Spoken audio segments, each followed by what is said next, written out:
The silence in Catalina Mendoza's house had its own language. It wasn't the absence of sound, but a presence that filled every corner like a permanent guest who never asked for permission. 3 years had passed since Rodrigo's coffin descended into the earth, taking with it not only the powerful merchant who had been her husband, but also Catalina's voice, her laughter, the sparkle that had once inhabited her amber-colored eyes. At 28, Catalina's life had been reduced to a ritual of calculated movements. Each morning her agile fingers braided her abundant black hair into an austere bun, as if any loose strand would be an unforgivable transgression. Her steps, always measured, barely echoed on the terracotta floors of that house which she had never felt was truly hers, but which was now both her refuge and her prison. The back garden had become her confessional. There, among basil plants and sprigs of lavender that danced in the breeze, Catalina conversed with silence. Her hands, always restless, cultivated medicinal herbs that she later dried and stored in glass jars, labeled with her precise handwriting.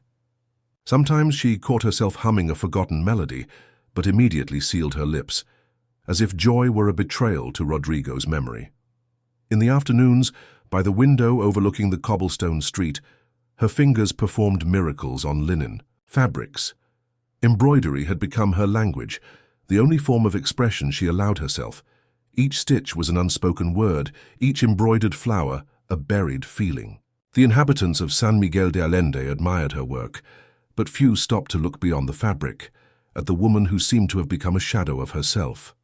No one knew that at night, when darkness embraced San Miguel and the silence grew. Denser, Catalina would undo her bun in front of the oval mirror inherited from her mother. She would contemplate the sad-eyed stranger who stared back at her and wonder where that young woman had gone, the one who dreamed of painting the sky. With her own hands, the one who believed in true love stories before an arranged marriage turned her into Mrs. Mendoza. "Perhaps it's better this way," she would whisper to her reflection as she gathered her hair again. "Forgetting is also a form of peace."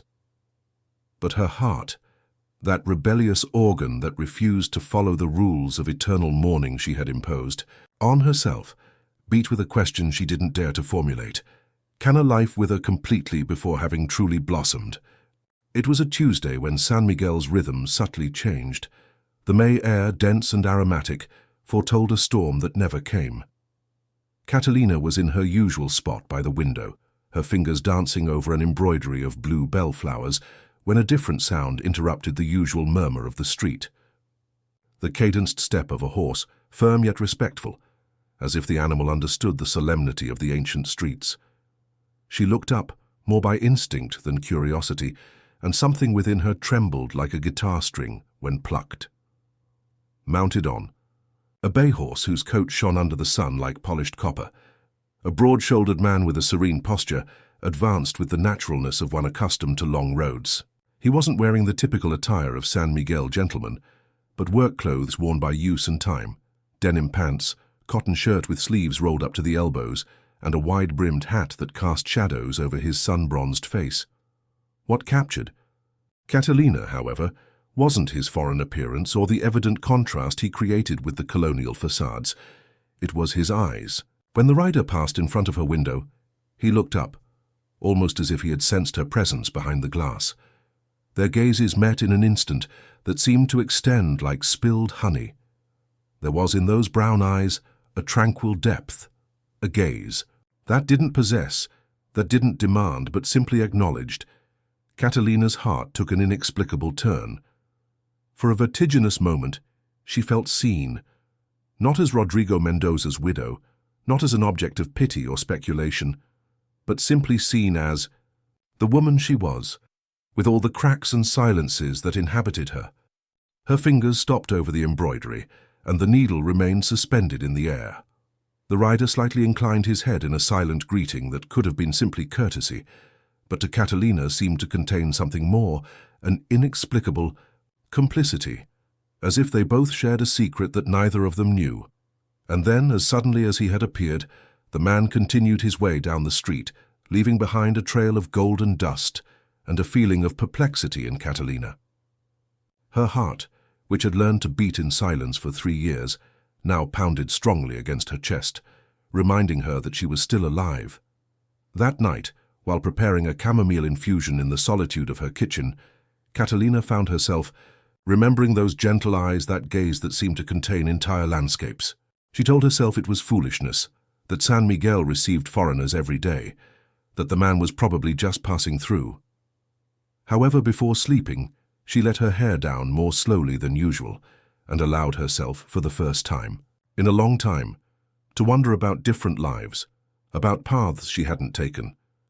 The San Miguel market had always been a kaleidoscope of colors, aromas, and voices that intermingled like threads in a tapestry.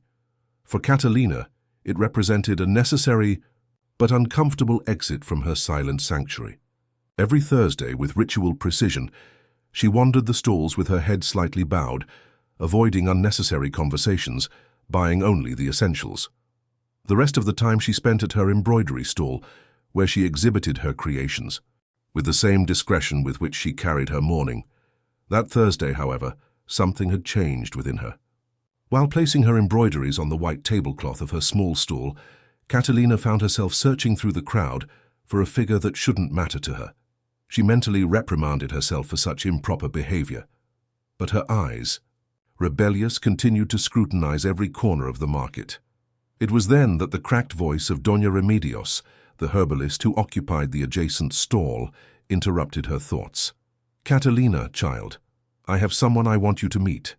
Before she could politely decline, Catalina found herself face to face with the man who had disturbed the stillness of her thoughts. Under the natural light of the market, the foreigner seemed even taller, with shoulders that spoke of hard work and hands that were large but careful. His hat, now held against his chest as a sign of respect, revealed a face with defined features, and a gaze that remained as serene as Catalina remembered. "Samuel Cortez," he introduced himself with a deep voice that seemed to emerge from deep inside, like water from a deep well. "A pleasure to formally meet you, Mrs. Mendoza." The surprise of hearing her name from the lips of that stranger must have shown on her face because Doña Remedios intervened with a little laugh. "San Miguel is small, child. Everything is known." Samuel leaned over the stall, his eyes traveling with genuine interest over the displayed embroideries. His fingers, weathered by the sun and work, stopped over a canvas where Catalina had embroidered a garden of wildflowers, interwoven with a stream. "This is not simple craftsmanship," he said, with a conviction that admitted no doubt. "It's art, Mrs. Mendoza. It should be exhibited in galleries, not markets." Catalina felt her cheeks burn. It wasn't the empty courtesy she was accustomed to, nor pity disguised as admiration. There was in those words an authentic recognition that completely disarmed her. "It's just a hobby," she murmured, but her fingers unconsciously caressed the embroidery, as if agreeing with that stranger who saw value in what was for her merely a refuge. "True gifts are never just something," he replied, with a half-smile that completely transformed his austere face. Doña Remedios, observing the exchange with perceptive eyes, muttered something about herbs she needed to arrange, and discreetly moved away, leaving them on an island of intimacy surrounded by the market's bustle. "What brings you to San Miguel, Mr. Cortez?" asked Catalina, surprising herself by initiating a conversation. "Destiny, perhaps," he replied, looking at her with a tranquil intensity. "Or maybe just the horses. I have a good hand with them, and Don Eduardo needed someone to tame some colts on his hacienda." They conversed for a few more minutes on superficial topics: the weather, San Miguel's architectural beauty, local traditions. However, beneath those conventional words flowed an underground current, a silent communication that made the silences between phrases full of meaning. When Samuel finally said goodbye, promising to return the following week to buy one of her embroideries, Catalina found herself smiling. A small, almost imperceptible smile, but the first genuine one in 3 long years. Canella's scream tore through the stillness of dawn like a knife. Catalina woke up startled, her heart racing, and ran to the kitchen where she found her tabby, Cat writhing in pain. The front paw was at a strange angle, and bloodstains speckled the terracotta floor. She had probably jumped from too great a height, or perhaps had an unfortunate encounter with some stray animal. With trembling hands, Catalina tried to examine the wound, But Canella, normally docile, hissed and moved away, dominated by pain and fear. The medicinal herbs that Catalina cultivated seemed insufficient in the face of her only companions. Evident suffering. A feeling of helplessness flooded her, followed by an unexpected resolution. She needed help. The sun was barely rising when Catalina, with Canella carefully wrapped in a blanket, crossed San Miguel's deserted streets. Her destination was the small cabin on the outskirts of town, where, according to what she had heard in the market, Samuel was lodging. There was no veterinarian for miles around, but the market women commented that the foreigner had a special gift with animals, that his hands could calm even the wildest ones. Perhaps it was desperation that pushed her to seek help from someone she barely knew, or perhaps it was something deeper, an intuition that she didn't fully understand herself. What is certain is that when Samuel opened the cabin door, wearing barely a half-buttoned shirt and with his hair tousled by recently interrupted sleep, Catalina felt no shame for her intrusion, but an immediate relief, as if she had found a port in the midst of a storm. "Canella is hurt," she said simply, her eyes bright with contained tears. "I don't know how to help her." Without needing further explanation, Samuel invited her in. The cabin was austere but orderly, with few pieces of furniture and many books stacked in corners. A strong aroma of leather, fresh hay, and something indefinable but pleasant permeated the air. With serene gestures and a reassuring voice, Samuel took Canella from Catalina's arms and placed her on a table covered with a clean cloth. "We're going to take care of you, little one," he murmured, and although he was addressing the cat, his words seemed to envelop Catalina as well in a promise of safety. What followed was a silent lesson on compassion and skill. Samuel's hands, those same strong hands that had probably tamed wild horses, now moved with a delicacy that contrasted with his robust appearance.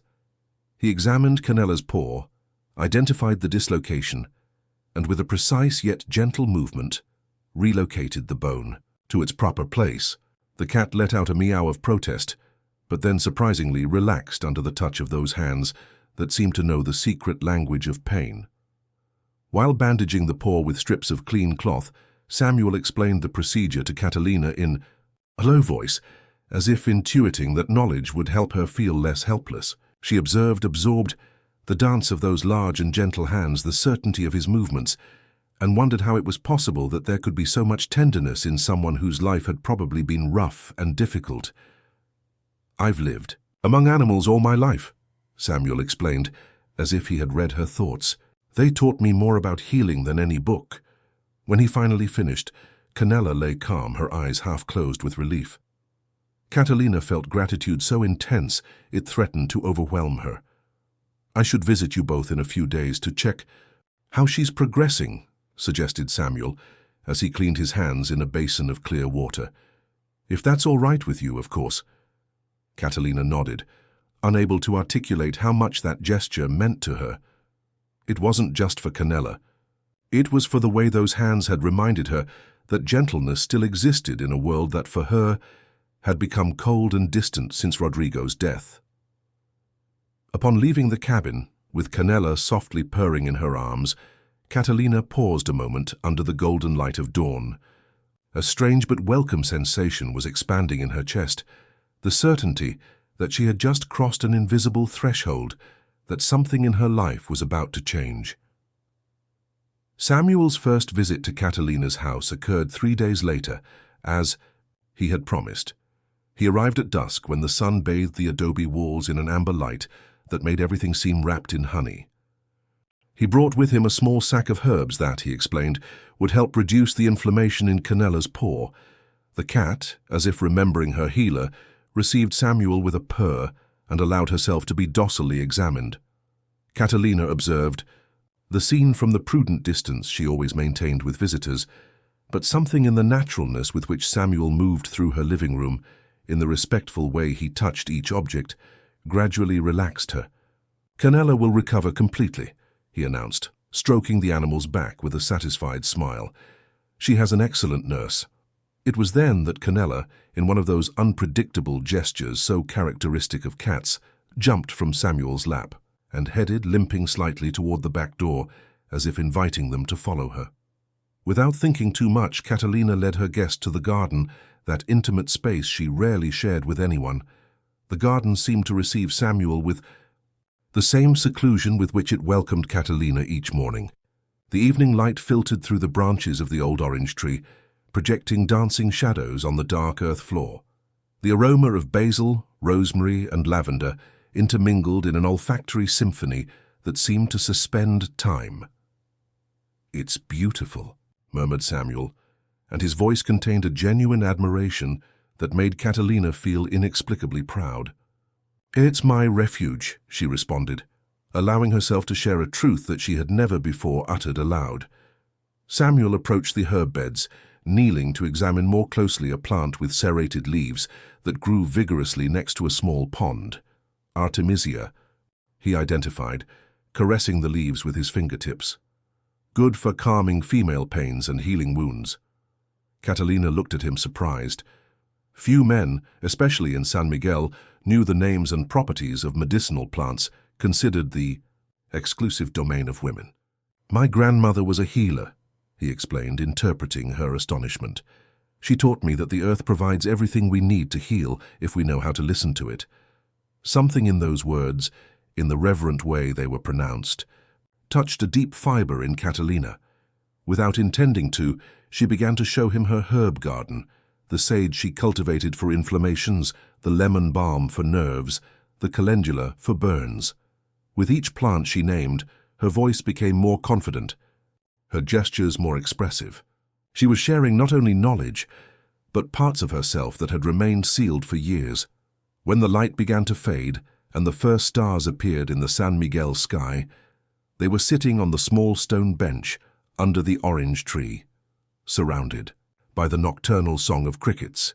A silent complicity had emerged between them, a mutual recognition difficult to name. "I could teach you more about the plants if you're interested," offered Catalina, surprising herself with the initiative. Samuel nodded, his eyes reflecting the first stars of the night. "And I could help you expand your garden. I've seen some herbs in the hills that would complement your collection well." Thus a pact was born, not expressed, a promise of future meetings under the pretext of exchanging knowledge. Both knew, however, that what they were really exchanging was something much more valuable: trust. When Samuel finally said goodbye, Catalina's house seemed different. The silence was no longer oppressive but expectant, as if the walls had absorbed the warmth of that conversation and retained it for the lonely hours. That night before sleeping, Catalina opened her bedroom window, something she hadn't done since Rodrigo's death. She allowed the fresh night air to enter, bringing with it the aroma of jasmines and moist earth. For the first time in 3 years, she slept without nightmares. The meetings in the garden became ritual. Every third day, when the sun began its descent, Samuel appeared at the doorway with some freshly collected herb or a book about medicinal properties he had found in the market. Catalina received him with a different infusion each time: mint for mental clarity, chamomile for calm, cinnamon and clove for vitality. Between plants, they learned to cultivate together, and remedies they prepared with 4 hands. An intimacy made of small but meaningful gestures emerged. Fingers that brushed when grinding sage leaves in the stone mortar, gazes that held a second longer than necessary, shared silences that didn't need to be filled with words. One particularly hot afternoon, while classifying calendula flowers to dry, Samuel noticed the embroidery hoop abandoned on a garden chair. "May I see it?" he asked, with that mixture of respect and curiosity that seemed to define him. Catalina nodded, though a slight uneasiness invaded her. The embroidery she was working on was different from all previous ones. They weren't the usual flowers and birds she sold at the market, but a more complex landscape, a dawn over the hills of San Miguel, with shades ranging from deep indigo to bright orange. Samuel held the hoop like one who holds something precious and fragile. His eyes traveled over each stitch, each color transition, each minute detail of the nascent landscape. "It's as if you had captured the exact moment when night decides to surrender to day," he murmured, with an admiration that made Catalina feel an inexplicable warmth spreading from her chest. "It's just an experiment," she replied, although in her heart she knew it was much more.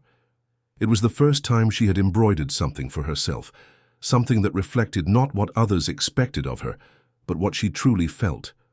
"The best artists are those who dare to experiment," said Samuel, returning the hoop with a smile that contained something indecipherable.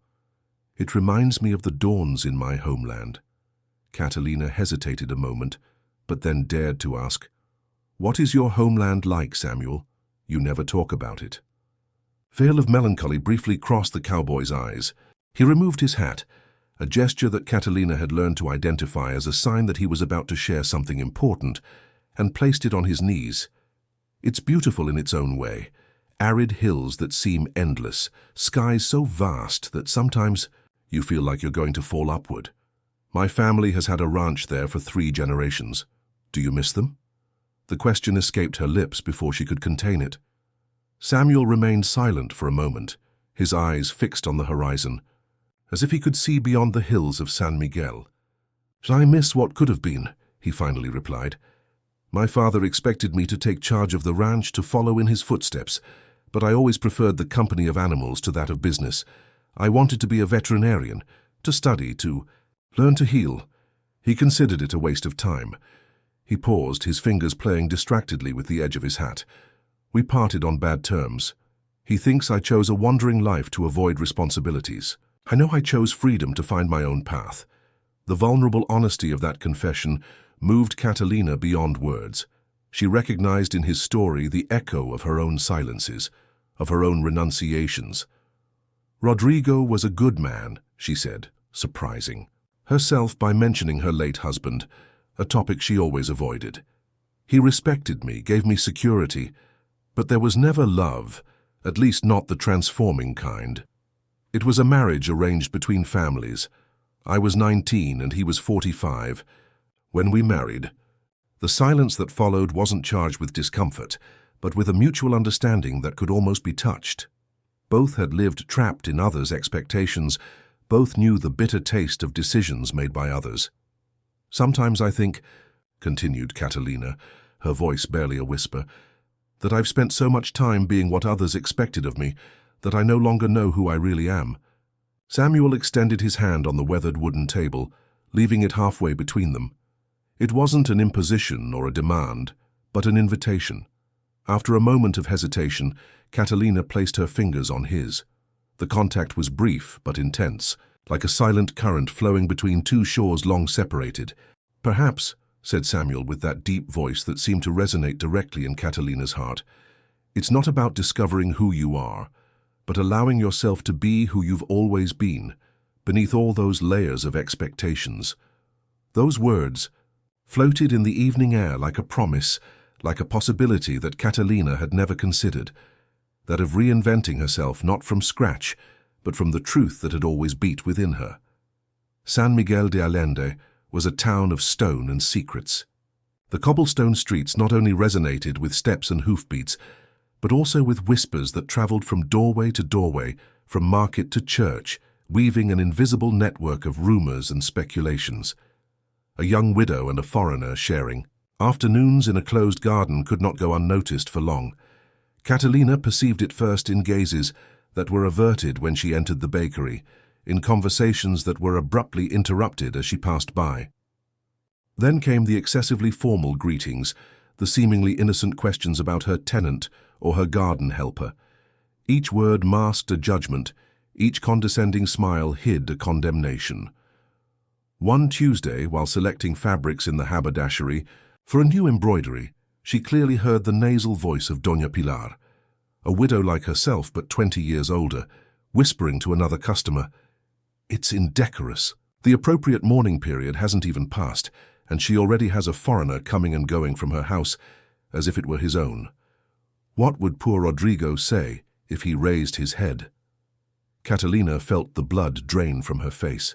She placed the fabrics on the counter and left the shop without buying anything, with her back straight and eyes fixed ahead, as she had learned to do since childhood, when the world seemed to crumble around her. But inside, a storm was unleashed. It wasn't shame she felt, but a burning indignation. With what right did people who had never really cared about her happiness judge her life? That afternoon, when Samuel arrived with a bunch of freshly gathered wild herbs, Catalina received him with unusual distance. She explained with a contained voice that perhaps they should space out their meetings, that people were beginning to talk. "And does that matter to you?" he asked without reproach in his voice, simply trying to understand. Catalina turned her gaze to the orange tree, whose white flowers were beginning to open, filling the air with their sweet and penetrating aroma. "It shouldn't," she finally replied, "but I've lived my entire life in this town. These people saw me grow up, attended my wedding, consoled me when Rodrigo died. Their opinions are like invisible strings that bind me." Samuel nodded slowly, understanding, but not resigned. He approached the small pond where fallen petals from the orange tree floated, creating a white mosaic on the dark water. "In my travels," he said, with that measured voice that always seemed to find the exact rhythm of Catalina's thoughts, "I've learned that there are two types of voices in our life, those that come from outside and those that are born from within. The first are like the wind, changing and inconstant. The second are like the water from a deep well, constant and true." He turned to look at her directly. "The question isn't what San Miguel expects from you, Catalina. The question is, what do you expect from yourself?" The words settled in her like seeds in fertile ground. She didn't respond immediately, but felt something fundamental rearranging itself inside her, like puzzle pieces that finally found their right place. That day, Samuel left earlier than usual, respecting her request for discretion. However, when, saying goodbye at the threshold of the door, he took Catalina's hand between his and held it a moment longer than necessary. "I'll be at Don Eduardo's hacienda if you need me," he said, and in his eyes there was an implicit promise of waiting, of patience, of respect for any decision she might make. That night, Catalina couldn't embroider. Her fingers, usually agile, seemed clumsy and uncoordinated. Instead, she sat by the open window, allowing the night breeze to caress her face while she reflected on Samuel's words. What was really her inner voice, the one she had silenced for so long beneath layers of duty and convention? The answer came in the form of memory. Herself at 16, climbing the highest branch of the orange tree, reading forbidden poetry while her mother looked for her for etiquette classes. She had once been rebellious, had dreamed of a different life than the one that had been mapped out for her. Where had that young woman who defied expectations gone? Perhaps, she thought, as the stars appeared one by one in the velvet sky of San Miguel, she wasn't completely lost. Perhaps she had just been waiting for the right moment to awaken. The confrontation came in the form of an unexpected visit. Doña Eulalia, Rodrigo's elder sister and self-proclaimed guardian of his memory, appeared at Catalina's doorway one Sunday morning, right after Mass. Tall and angular, with a black dress that seemed to absorb all light around it, the woman entered the living room without waiting for an invitation, as if the house still belonged to her brother and not to the widow before her. "Catalina," she pronounced the name like someone saying an improper word. "Rumors have reached my ears." Catalina felt a familiar coldness run down her spine. During her marriage, Doña Eulalia had been a constant and oppressive presence, always vigilant, always critical of every decision she made. After Rodrigo's death, her visits had become less frequent, but equally intimidating. "I don't know what rumors you're referring to, Doña Eulalia," she responded, offering a seat with a gesture that tried to appear confident. The woman remained standing, her dark eyes scrutinizing the room, as if searching for evidence of some crime. Finally, her gaze stopped on a small object on the table, a carving in mesquite wood in the shape of a horse, a gift that Samuel had brought her the week before, saying it reminded him of Canella because of her independent spirit.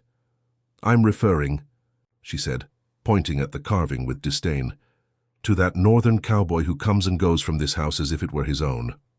Have you forgotten who you are, Catalina? Have you forgotten that you carry the Mendoza name?" Something in the condescending tone, in the way Doña Eulalia assumed authority over her life, touched a deep fiber in Catalina. It wasn't anger that emerged, but a sudden clarity, as if a veil had been lifted from her eyes. "I haven't forgotten anything, Doña Eulalia," she replied, with a voice she didn't recognize. As her own, it sounded so firm and clear. "I remember perfectly who I am. I am Catalina Vega before Mendoza. I am a 28-year-old woman who has met every expectation placed upon her.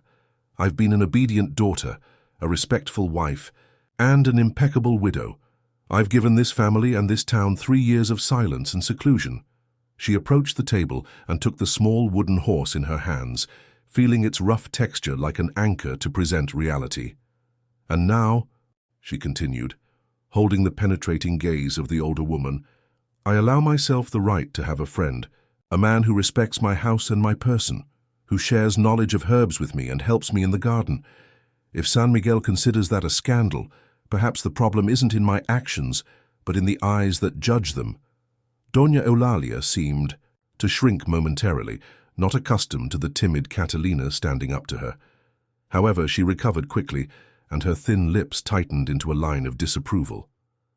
"It's not just my eyes that judge, naive child. It's the eyes of all respectable society in San Miguel. Do you think that foreigner is really interested in you? A man without a surname, without fortune, without roots. It wouldn't be the first time an adventurer seduced a wealthy widow, only to later disappear with her money." The words were designed to hurt, to sow doubt, and for an instant they almost achieved their objective. But then Catalina remembered Samuel's eyes, the gentleness of his hands when healing Canella, the respectful way he always maintained a certain distance, as if waiting for an invitation she still didn't dare to formulate. "I appreciate your concern, Doña Eulalia," she said, clutching the amulet in her hand.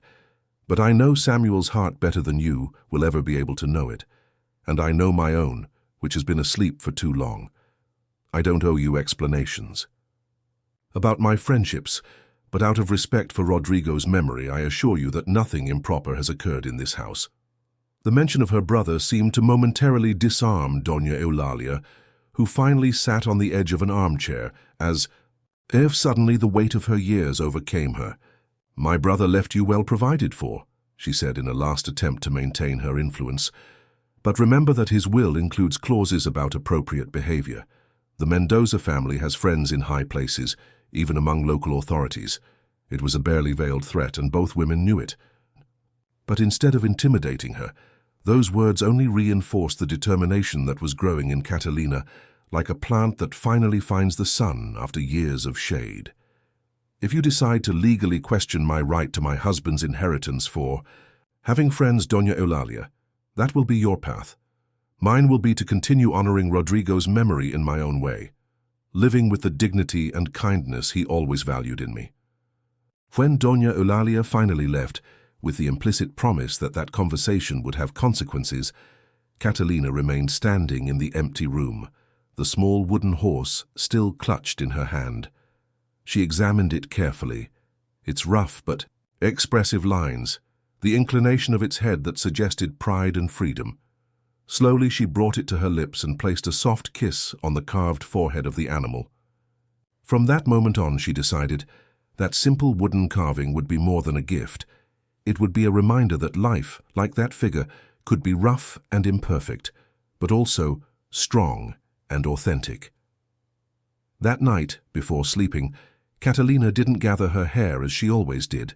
She left it loose, a black cascade over the white pillow, and slept with the small amulet under her hand, like a talisman against old fears that, for the first time, were beginning to lose their power over her.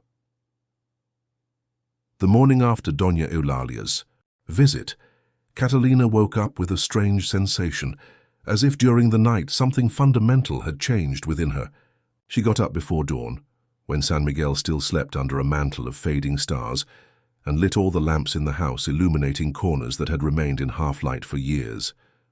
With deliberate steps, she headed to the large cedar wardrobe. That occupied a corner of her bedroom. There, covered by protective sheets, rested the dresses she had stopped wearing after Rodrigo's death. Colors she had considered inappropriate for a widow, fabrics that seemed too lively for someone who had decided to disappear. Her fingers traveled over the fabrics with reverence. A turquoise blue dress with embroideries of wildflowers she herself had added. A wide terracotta-colored skirt that danced with each movement. White cotton blouses with delicate lace at the cuffs.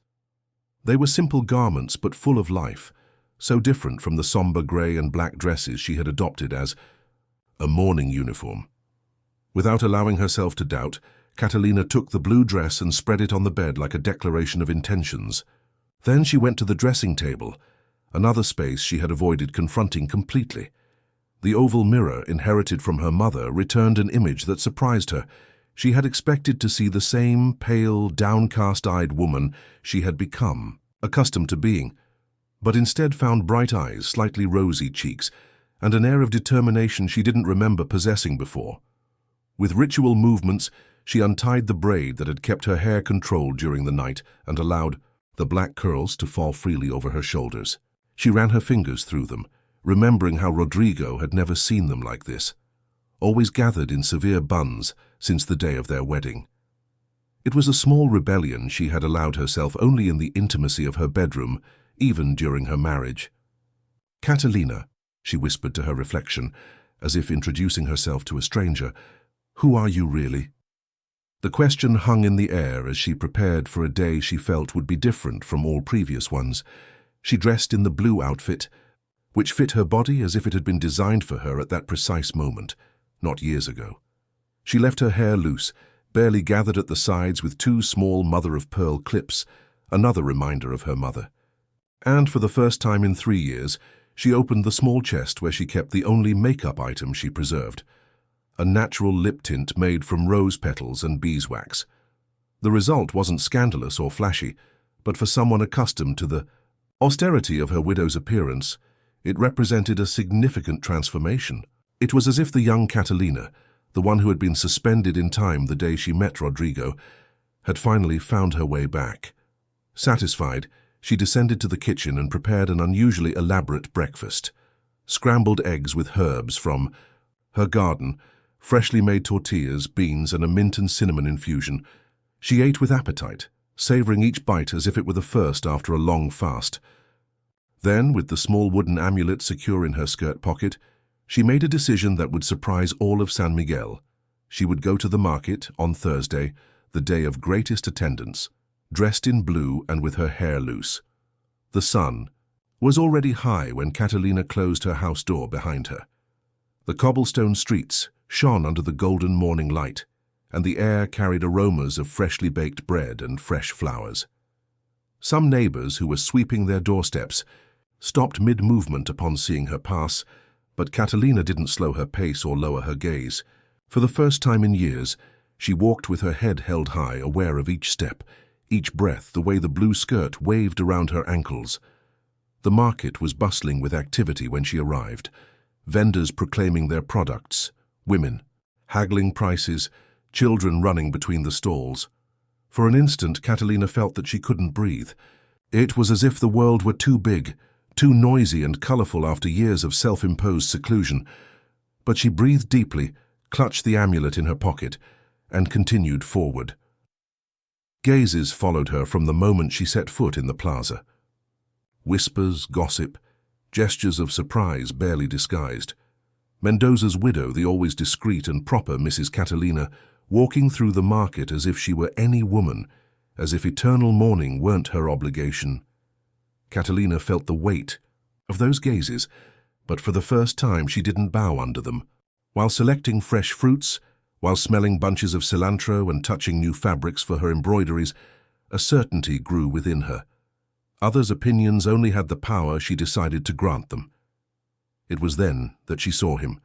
Samuel was on the other side of the plaza, helping unload hay bales from a cart. There was something so natural, so authentic in his movements, in the way he conversed amicably with local workers despite being a foreigner.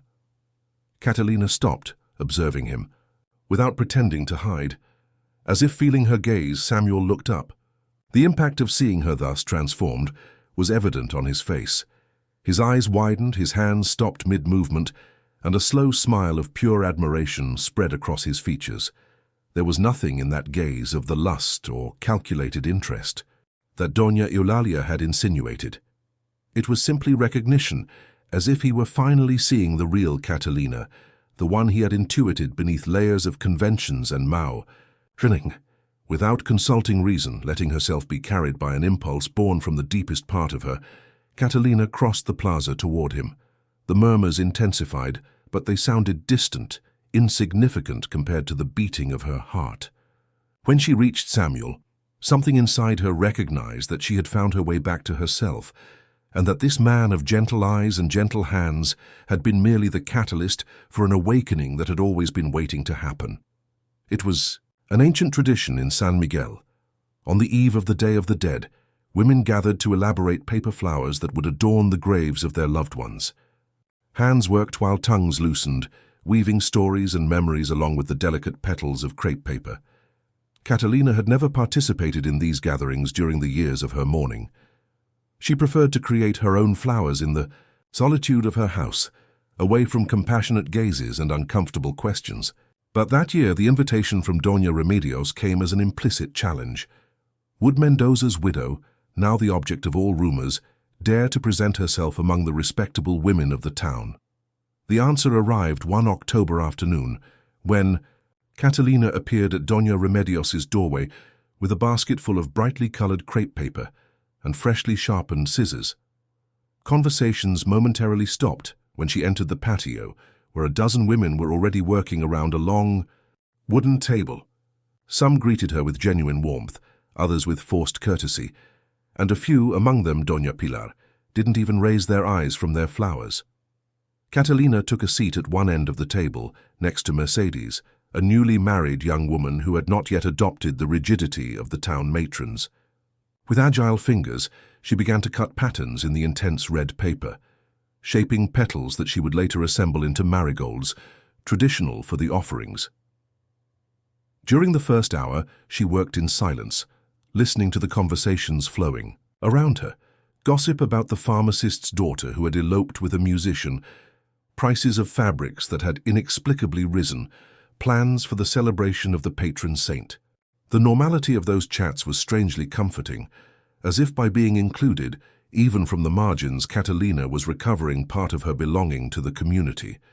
It was Doña Teresa, a long-standing widow respected for her wisdom and frankness, who finally broke the invisible barrier surrounding Catalina. "Your hands haven't lost their skill, Catalina," she commented, admiring a particularly intricate flower she had just finished. "You always had a gift for creating beauty." "Thank you, Doña Teresa," replied Catalina, grateful for that small gesture of normalcy. "Some things are not forgotten, even as years pass." "Like horseback riding," intervened Doña Pilar from the other end of the table, with a smile that didn't reach her eyes.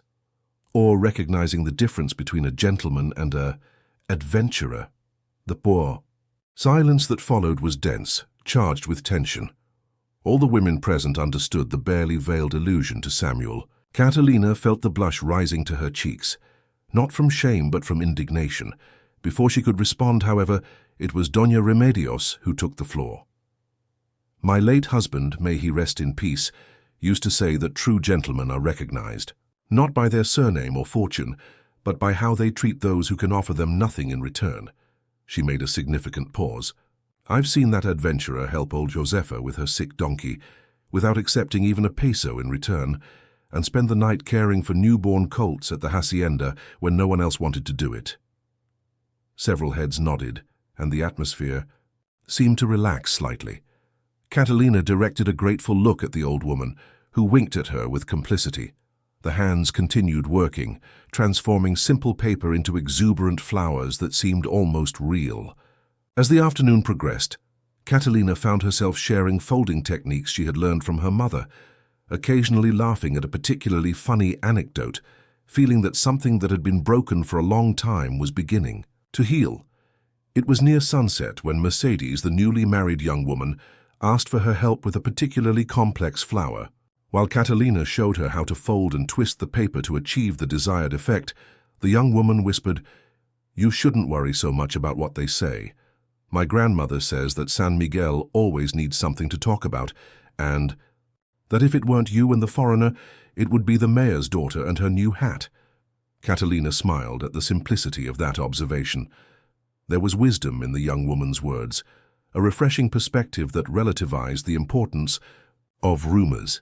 "Your grandmother is a wise woman," she responded, giving the finishing touches to the flower.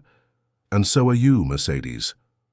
When the women finally began to collect their creations, The sun was already hiding behind the hills, bathing San Miguel in golden and purple tones.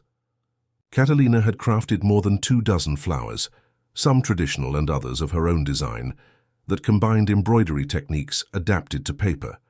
Doña Remedios insisted that she leave some for the community, offering that would be installed in the plaza, an honor she wouldn't have expected to receive. When saying goodbye, Doña Teresa took her by the arm and held her a moment longer than the others. "Mourning is a path that each person walks at their own pace, Catalina," she said, "with the authority of one who has traveled that path to its end. Some never manage to leave it, others find the exit sooner. There is no correct time, only the one your heart needs." She paused, her dark eyes fixed on Catalina's. "Rodrigo was a good man, but you were always too young and too full of life to lock yourself in a tomb alongside him." Those words, pronounced with sincere compassion, touched something deep in Catalina. It was like receiving a permission she didn't know she needed, an absolution for the sin of remaining alive, of continuing to desire, of continuing to dream. Walking back home with her basket of paper flowers, Catalina felt lighter. The setting sun projected her shadow on the cobblestone streets, a shadow that seemed more defined, more present than the semi-absence in which she had lived for years. Doña Teresa's words repeated in her mind like a liberating mantra. "You were always too full of life to lock yourself in a tomb." Perhaps, she thought, as she opened the door to her house where Canella awaited her with a welcoming meow, the time had come to completely leave that self-imposed tomb, to allow herself not only to exist, but to live fully. The Day of the Dead celebration transformed San Miguel into a landscape of contrasts. Candles that fought darkness, laughter that defied mourning, vibrant colors that denied death's pallor, the cobblestone streets filled with marigold petals forming luminous paths, and the aroma of sweet bread and copal permeated the air with an almost palpable density. For Catalina, this had always been the most difficult night of the year since Rodrigo's death. The first time, she had remained by his grave until dawn, motionless like one more statue in the cemetery, unable to participate in the celebration that mixed mourning with festivity. The following years, she had limited herself to placing her flowers and retreating to the solitude of her house, away from the bustle that seemed to her a betrayal of the solemn memory of her husband. But that night, while contemplating her reflection in the mirror, dressed in a traditional black outfit, embroidered with multicolored flowers, her hair gathered in a bun pierced by a silver comb inherited from her grandmother, something had changed within her. The memory of Rodrigo remained present, but no longer as a slab that crushed her, rather as a part of her history that she should honor without allowing it to define her entire present or future. "One only truly dies when forgotten," she murmured to herself, repeating the words her mother used to say on these dates. "And I haven't forgotten you, Rodrigo." With this new certainty, Catalina headed to the cemetery as the sun began to set. She carried a basket with the paper flowers she had crafted, beeswax candles, and some anise cookies that had been her husband's favorites. Upon reaching the tomb, simple but elegant as the man had been in life, she knelt to clean the marble, headstone, and carefully arrange her offering. While lighting the candles, whose flames danced gently in the still evening air, she heard footsteps approaching. She didn't need to turn to know who it was. She had learned to recognize the rhythm of those steps, the whisper of that body moving through space. "I didn't expect to see you here," she said, without taking her eyes off the flame she had just lit. Samuel stopped at a respectful distance, holding his hat against his chest as a sign of reverence. "I didn't want to interrupt," he responded. "I can come back later." Catalina rose slowly and turned to look at him. The amber light of sunset filtered through the cemetery's cypresses, creating patterns of light and shadow on Samuel's face. There was in his expression a deep respect, a silent understanding of the intimate moment he was witnessing. "Stay," she said, surprising herself by tea. His simplicity with which the word sprouted from her lips. "I think Rodrigo would have liked to meet you." Samuel then approached, positioning himself beside her in front of the tomb. For a few minutes, both remained in silence, observing how the Candles' flames cast dancing shadows over the marble headstone. "In my land," Samuel finally said with a soft voice, "we believe that on this night the veil between worlds becomes so thin that we can feel our dead walking among us, not with sadness, but as a visit we should celebrate." Catalina nodded, recognizing in those words a truth that resonated with San Miguel's traditions, though expressed differently. "My mother said something similar, that our dead, never completely, leave as long as we remember them with love." The conversation flowed naturally, without the discomfort that might be expected when speaking of the deceased husband with a man who, Catalina could no longer deny, was beginning to occupy a special place in her heart. It was as if Rodrigo, somehow, had given his blessing to this moment, to this connection that was born not from forgetting him, but from honoring the life that continued. Around them, other families arrived at the cemetery, bringing with them music, food, memories, and laughter. Children ran between the tombs, old people recounted stories of those who were no longer there, and the air gradually filled with that unique mixture of solemnity and celebration that characterized the night.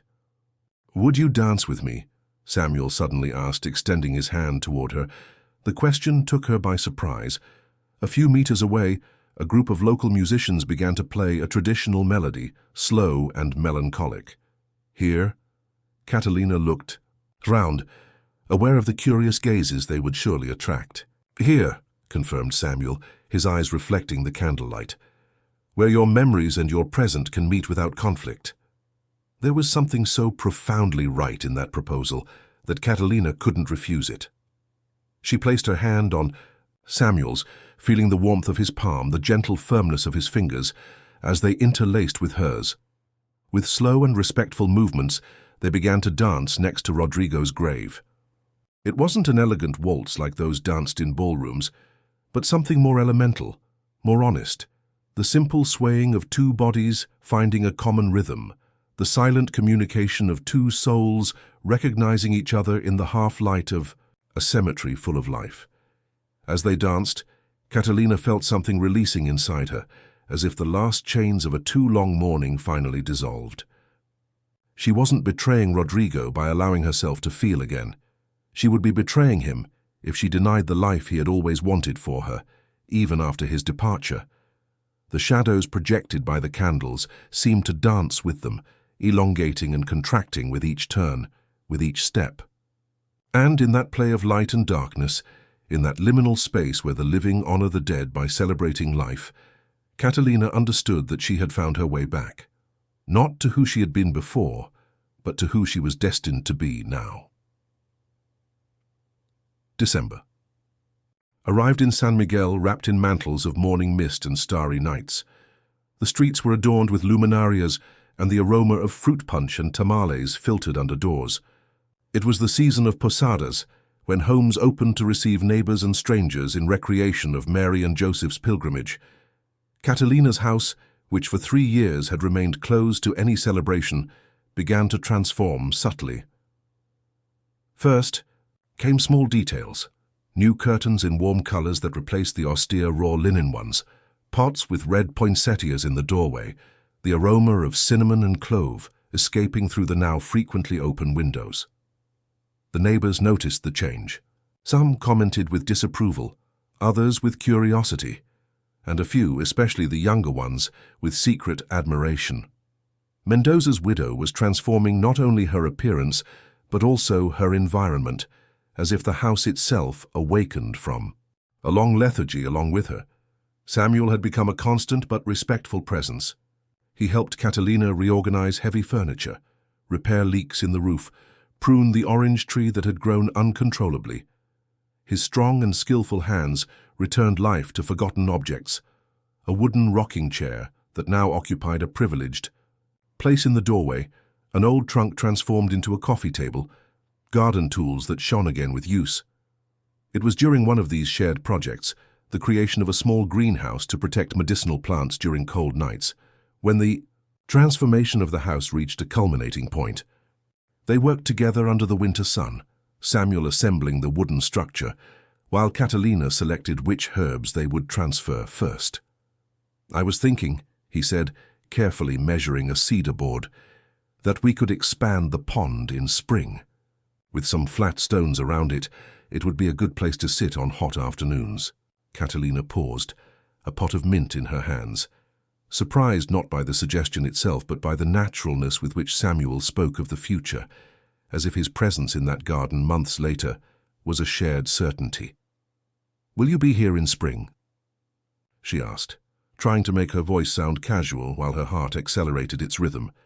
Samuel set aside the saw and looked at her directly, with that tranquil intensity that seemed to penetrate all her defenses. "That depends on you, Catalina." He paused, carefully choosing his words. "Don Eduardo has offered me a permanent position at the hacienda. He says he's never seen someone with a better hand for horses, and that a young partner would do him good. Now that his sons have gone to the capital, the news was surprising. Don Eduardo, one of the most respected and wealthy men in San Miguel, was not known for his generosity or for offering partnership to foreigners without a surname." "It's a great opportunity," she responded, lowering her gaze to the mint plant, whose stems she was absent-mindedly caressing. "It is." Samuel took a step toward her, shortening the physical distance between them. "But there's another reason why I would consider staying." The silence that followed was charged with unspoken words, with feelings that had grown between them like the garden plants, slowly, firmly, transforming the terrain they inhabited. "Samuel," she began, but the words caught in her throat. He waited, patient as always, giving her the time and space she needed. Finally, it was Catalina who took the decisive step. She left the mint pot on the workbench and extended her hand, gently touching Samuel's cheek, rough with incipient beard. "I'm afraid," she confessed with an honesty that was only possible between them. "Not of what I feel, but of what San Miguel will say, of how the Mendoza name might close doors for you instead of opening them, of Doña Eulalia fulfilling her threats and—" Samuel took her hand and kissed it with reverence, not on the lips but on the palm, a gesture so intimate and respectful that Catalina felt herself coming undone inside. "I've never been a man who worries about surnames or closed doors," he replied, with a half smile. "And what San Miguel says matters much less than what you say, Catalina." They looked at each other in silence, the implicit question floating between them. It wasn't a formal proposal or a grandiose declaration, but something deeper, the possibility of a shared path, of a future built step by step, with the same patience with which they had raised the greenhouse that now sheltered them. "Stay," Catalina finally said, and in that single word was contained an entire life of possibilities. Samuel drew her toward him with delicacy, like one who holds something infinitely valuable. Their lips met for the first time. A soft but firm kiss without haste or demands, the silent seal of a shared promise. When they separated, both knew that something fundamental had changed, not only between them but in the very structure of their lives. Like the greenhouse they were building, they had created a protected space where something new could flourish, even amid the cold winter of social conventions. That night, as Samuel returned to the hacienda, he insisted on maintaining appearances. Until their situation was formalized, Catalina toured every room of her house with new eyes. It was no longer the mausoleum of memories it had been for years, but a living organism that breathed, that changed, that adapted to new circumstances. In the master bedroom, the one she had briefly shared with Rodrigo, and which had later become a barely tolerated room for necessary sleep, Catalina threw open the windows wide, allowing the night breeze to renew the stagnant air.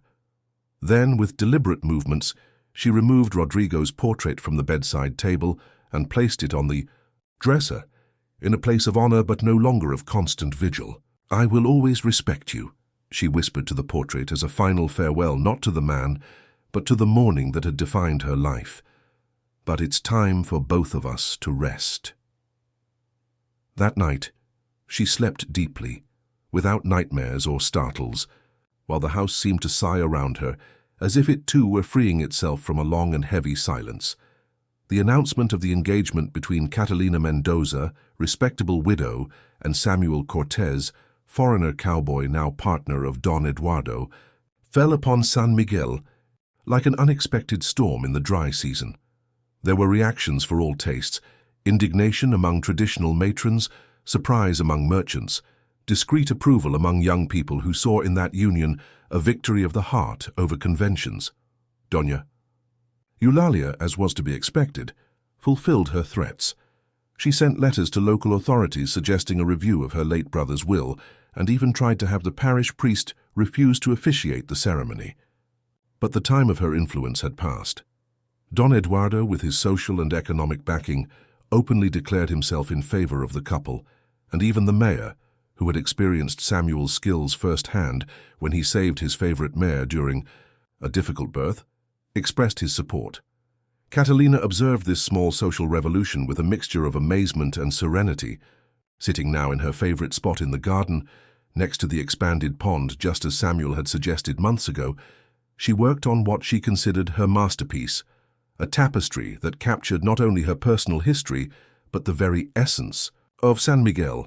The embroidery had begun as a simple project to decorate the renovated living room, but soon acquired deeper dimensions and meanings. On a natural linen canvas the size of a small bedspread, Catalina wove with threads of vibrant colors scenes that represented her transformation: the closed house that gradually opened to light, the garden that flourished under new care, the woman in black, who little by little incorporated color into her existence.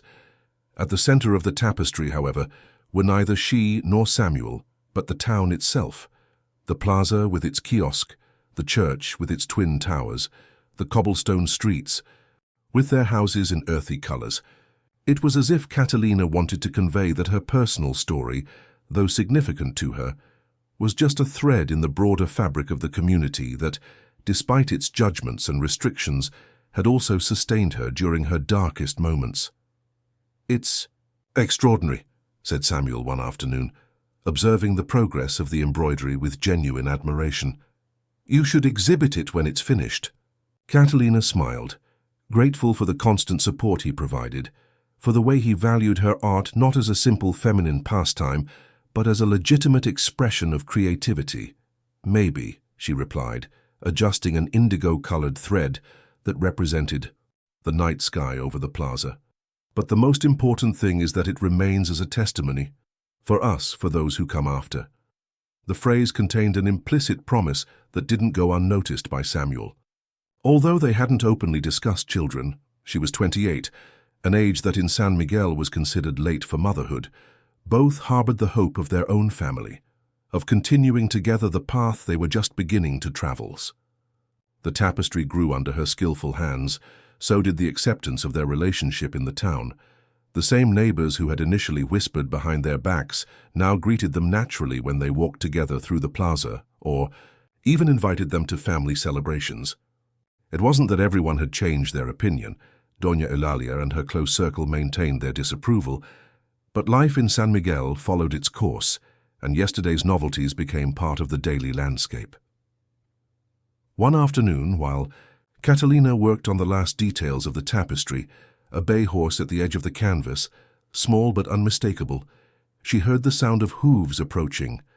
Samuel was returning earlier than expected from the hacienda. She looked up, preparing to receive him with the news that the embroidery was almost finished, but the expression on her fiancé's face stopped her. "What's happening?" she asked, setting aside the needle and hoop. Samuel dismounted with agility and approached, holding a crumpled envelope in his hand. His face showed a mixture of emotions that Catalina couldn't completely decipher. "It's from my father," he said, extending the letter to her. "Someone from San Miguel must have written to him about us, about the partnership with Don Eduardo." Catalina took the envelope with slightly trembling hands. She knew how deep the rupture between Samuel and his family had been, how much he had suffered from paternal disapproval. "What does it say?" she asked, not daring to read the content. Samuel sat beside her on the stone bench, his gaze lost in the pond where the golden fish they had recently introduced swam in lazy circles. "He says he wants to meet you, that perhaps he was wrong to judge me so harshly, that my mother hasn't stopped asking about me all these years." He paused, passing a hand over his face, as if trying to assimilate what he himself was saying. "He," "Wants to come to the wedding, Catalina." The news was as unexpected as it was moving. Catalina took Samuel's hand between hers, feeling the emotion he was trying to contain. "And do you want him to come?" she asked gently, aware of how complex that decision must be for him. Samuel remained silent for a moment, his eyes fixed on their interlaced hands. "I think so," he finally replied. "Not for my father or for me, but for what it represents. An opportunity to close wounds, to begin anew." He raised his gaze to her, with that smile that transformed his austere face into something luminous. "Besides, I'd like my mother to meet you. I think you would remind her of my grandmother. The same tranquil strength, the same gift for healing."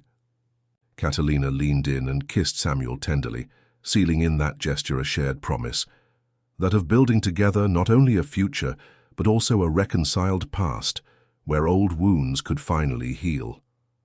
That night, under the light of oil lamps, Catalina finished the embroidery.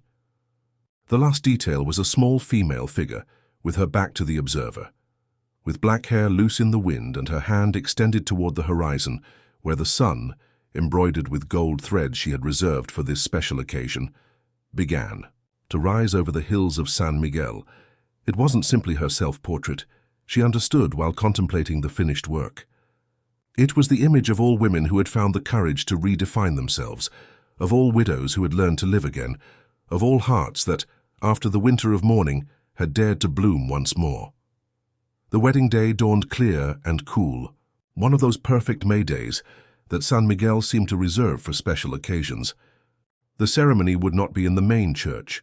Father Ignacio, influenced by Doña Eulalia, had found calendar difficulties, but in the small chapel of Don Eduardo's hacienda, a simple but beautiful building with stained glass that transformed sunlight into rainbow fragments, Catalina was preparing in what had been for years the guest room of her house, now transformed into her dressing room.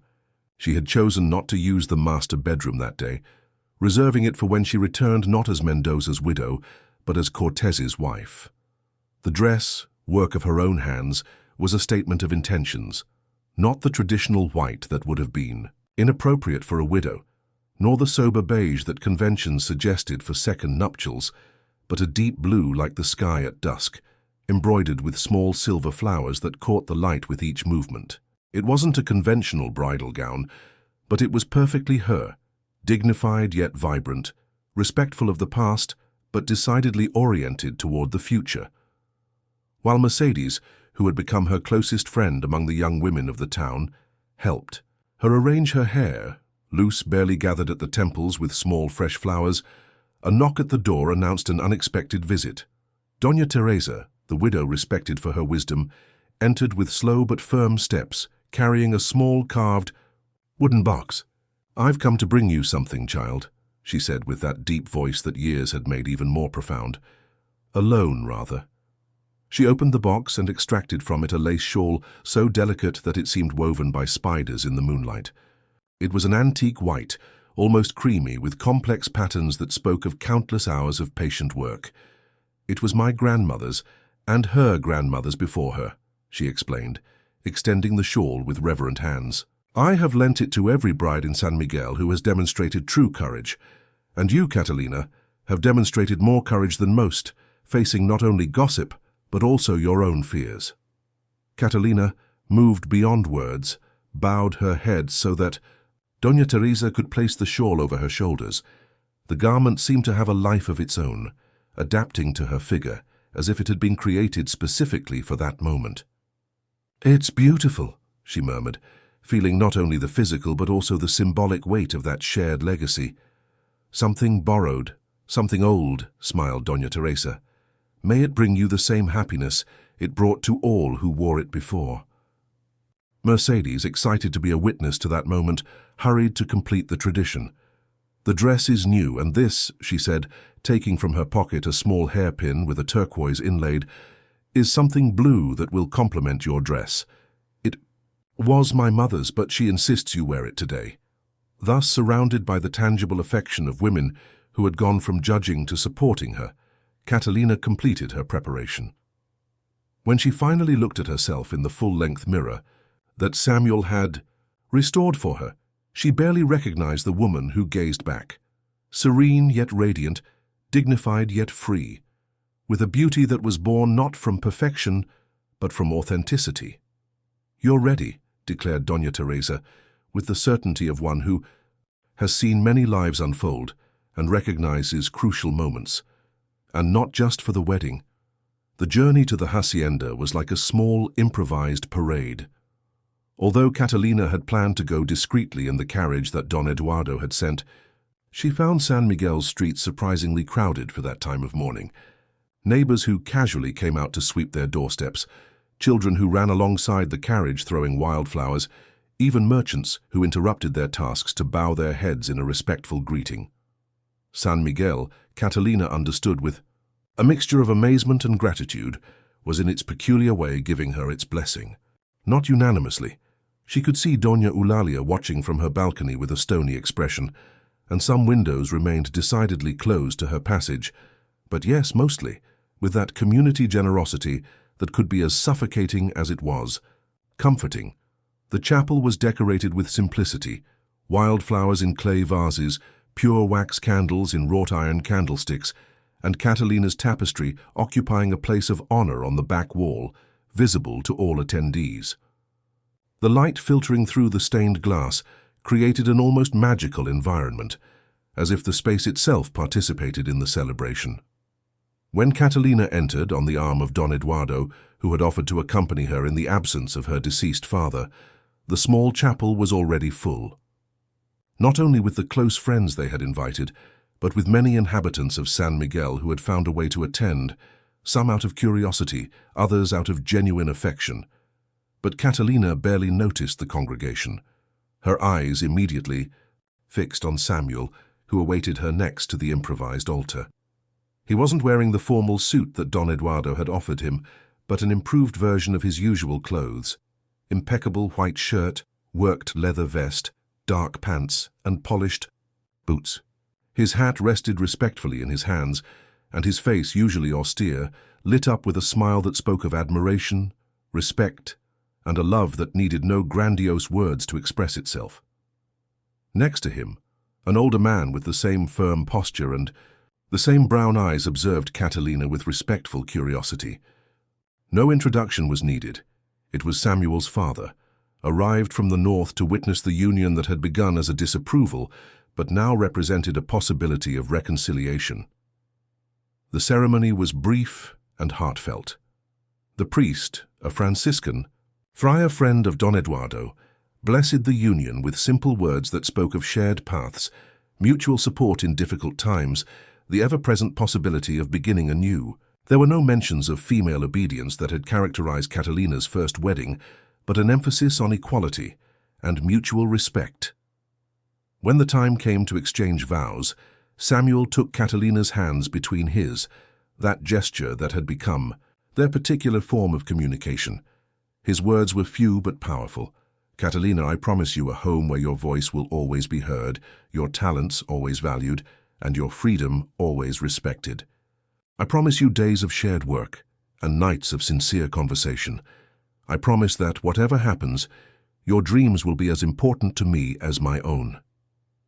Catalina, with a clear voice that resonated in the small chapel, responded, "Samuel, I promise you a love that is not based on need but on free and conscious choice. I promise you honesty in my words and loyalty in my actions. I promise that, as we walk together, I will never forget the value of your respect nor the blessing of your patience." The exchange of rings, simple silver bands that Samuel had commissioned from a local artisan, formally sealed what their hearts already knew, that they had found in each other not only a life partner, but a reflection of their best possibilities. The celebration that followed in the hacienda's patio was as simple and authentic as the couple themselves. Long tables under the trees, food prepared by the women of the town, music from guitars and violins that invited dancing. It wasn't the lavish reception that would correspond to the widow of a Mendoza, but it was exactly the celebration that Catalina had dreamed of. Warm, inclusive, full of genuine laughter and sincere conversations. It was during this celebration when Samuel's father approached Catalina, while his son conversed with Don Eduardo about plans for the hacienda.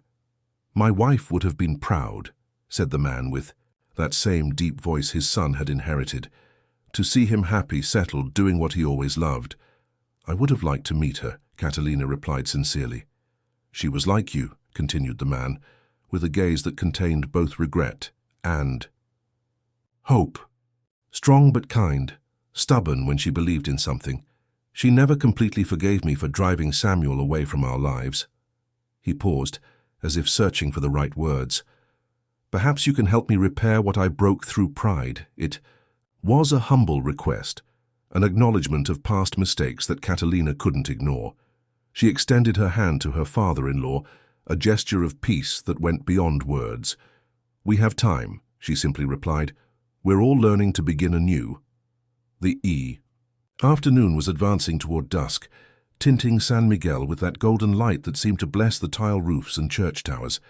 Catalina and Samuel discreetly moved away from the celebration, mounting together on the bay horse that had united them since that first encounter through a window. They rode to the top of a hill from where the entire town could be seen, its lights beginning to illuminate as the sun hid behind distant mountains. It was the same landscape that Catalina had embroidered in her tapestry, but now she contemplated it with new eyes, not as a solitary observer, but as an active part of that community, with all its defects and virtues. "What are you thinking about?" asked Samuel, embracing her from behind as they observed the sunset. Catalina leaned back against his chest, feeling the firm beat of his heart, the reassuring solidity of his presence. "About paths," she replied, her eyes following the winding path that led back to San Miguel. "About how they are never straight or predictable, about how sometimes what seems like an end is just a detour toward something new." Samuel nodded, understanding as always what she wanted to express without needing more words. They remained like this, in shared silence, while the sky transformed from golden to purple, and finally to a deep blue speckled with stars. The future extended before them like that sky, vast, mysterious, full of possibilities.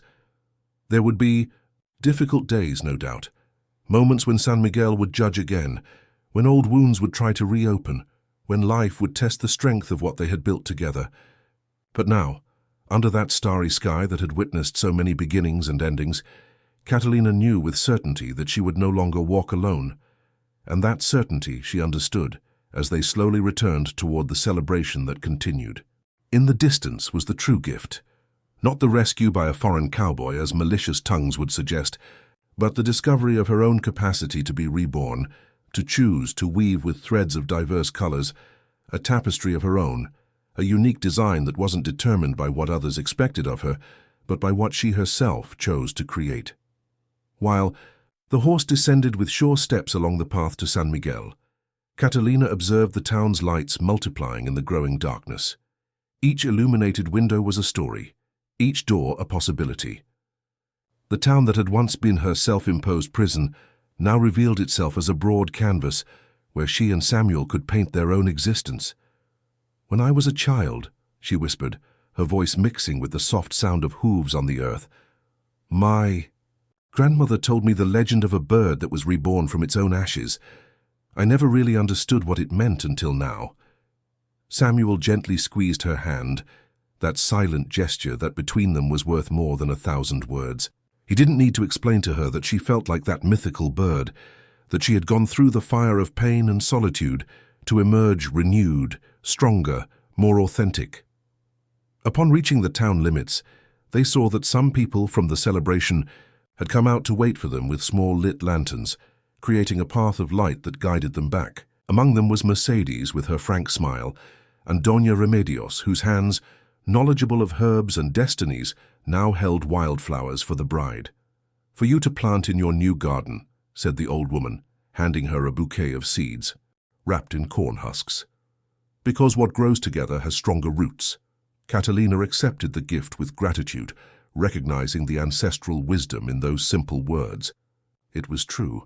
What she and Samuel had built wasn't a mutual dependency, but a joint growth like two trees that intertwine without losing their individual essence. The night was advancing when they finally arrived at the house they would now share. Samuel dismounted first and then, with a gesture that surprised Catalina for its tenderness, lifted her in, his arms to cross the threshold. "In my land," he explained with a smile, "we believe it's bad luck if the bride stumbles when entering her new home." "I no longer believe in bad luck," she replied, wrapping her arms around his neck. "Only in decisions and their consequences." The interior of the house welcomed them with a new warmth. During the day, while Catalina prepared in another room, the women of the town had entered to light candles in every corner, fill vases with fresh flowers, and leave small traditional offerings, a loaf of bread so food would never be lacking, a handful of silver coins for prosperity, a small bowl of honey for sweetness in shared life. Samuel gently deposited Catalina on the floor, and they both toured the house hand in hand, discovering these details that transformed a familiar space into something new, as if the house itself participated in their rebirth. In the master bedroom, someone, probably Mercedes, with her youthful romanticism, had scattered rose petals on the bed and placed Catalina's embroidered tapestry in a position where it would be the first thing they would see upon waking each morning. That canvas that told their story, from darkness to light, from isolation to connection. Catalina approached the open window, feeling the night breeze caress her face. San Miguel slept under the starry mantle, its cobblestone streets silent, except for some distant music and the occasional barking of a dog. It was the same town as always, with its traditions and prejudices, its beauties and contradictions. But she saw it now with new eyes, not as a relentless judge, but as an imperfect witness to her transformation. Samuel approached from behind, placing on her shoulders the shawl that Doña Teresa had lent her. The ancient lace shone palely under, the moonlight filtering through the window. "Tomorrow our true story begins," he said, his deep voice charged with promise and certainty. Catalina turned to look at him, to engrave in her memory this exact moment, the face of the man who had come into her life not to rescue her, but to remind her that she had always had within herself the capacity to rescue herself. The cowboy who had seen in her not the respectable widow or the possible conquest, but simply Catalina with all her complexities and potentialities. "Our story began a long time ago," she responded, gently touching Samuel's rough cheek. "The day you passed in front of my window and truly saw me, not as Rodrigo's widow, but as a living woman." They kissed under the silver moonlight, a kiss that sealed not only an official union, but a deeper pact, that of two souls who had recognized each other in a world that constantly tried to reduce them to labels and expectations. Later, as Samuel slept deeply beside her, Catalina remained awake a moment longer, contemplating the play of shadows on the ceiling. She thought of all the versions of herself that had inhabited this same room. The frightened young woman on her wedding night with Rodrigo, the disciplined widow who rose each morning to fulfill empty rituals, the awakening woman who had begun to question the purpose of so much self-imposed silence, and now this new Catalina, not perfect or completely freed from fears and doubts, but authentically herself, with her hair loose on the pillow, with her own decisions in her heart, with dreams she no longer forced herself to repress. The small wooden horse, her amulet, rested on the bedside table next to the bed. She took it between her fingers, feeling its rough texture, recognizing in it a symbol of the path traveled. She no longer needed it as a talisman against fears. She understood. Her true amulet was the inner certainty she had conquered, that own voice she had finally learned to listen to. Carefully, so as not to wake Samuel, she rose and approached the window once more. The moon, almost full, bathed San Miguel in a silver clarity that softened the contours and blurred the imperfections. It was as if the entire town were dreaming, suspended in that space between what had been and what could be. Catalina opened the palm of her hand and contemplated the small wooden horse. Then, with a deliberate gesture that symbolized not a rejection but an evolution, she placed it on the windowsill, where the moonlight transformed it into an almost magical silhouette. It would remain there, visible but no longer necessary, a reminder of the path traveled but not a crutch to continue advancing. Because the true talisman, understood Catalina as she returned to the warmth of the bed and Samuel's embrace, she now carried within herself It was the capacity to choose, to change, to reinvent herself again and again, like the seasons, like the moon, like life itself that never remains static. And as sleep finally reached her, one last certainty formed in her mind, like a silent promise, that this shared awakening was not an end, but barely the beginning of a story that she and Samuel would write together day by day with the indelible ink of conscious decisions and freely chosen love.